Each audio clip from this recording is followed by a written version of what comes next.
जयंत पाटलांवर देवेंद्र फडणवीसांनी टीका केली। महाविकास आघाडीच्या काळातही जीडीपीत महाराष्ट्र 6वाच होता, तर माजी अर्थमंत्री हे खोटं नरेटिव्ह पसरवतात असं देखील या दरम्यान देवेंद्र फडणवीसांनी वक्तव्य केलंय। महाराष्ट्राची बदनामी करणं जयंत पाटलांनी थांबवावं अशा प्रकारची टीका देखील या दरम्यान जयंत पाटलांनी केली। फडणवीस यांचं ट्विट काय आहे तेही पाहूयात ग्राफिक्सच्या माध्यमातून।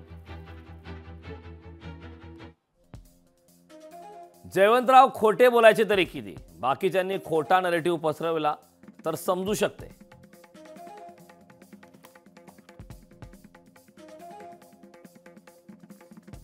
पण दस्तूरखुद्द राज्याचे माजी अर्थमंत्री तेच करीत असतील तर काय म्हणावे असा थेट सवाल देवेंद्र फडणवीसांनी उपस्थित केलाय।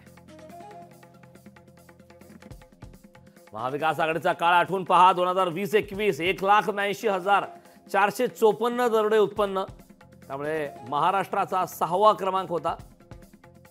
2021-22 2,19,573 दरोडे उत्पन्न, महाराष्ट्र 6वा।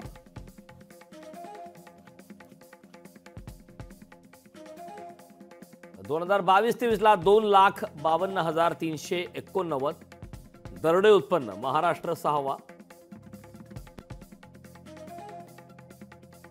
आपल्या बाकीच्याही आरोपांवर उपमुख्यमंत्री अजितदादा पवार बोलतीलच। महाराष्ट्राची बदनामी किमान आपल्या हातून तरी होऊ नये ही अपेक्षा, असं देखील या दरम्यान देवेंद्र फडणवीसांनी म्हटलं।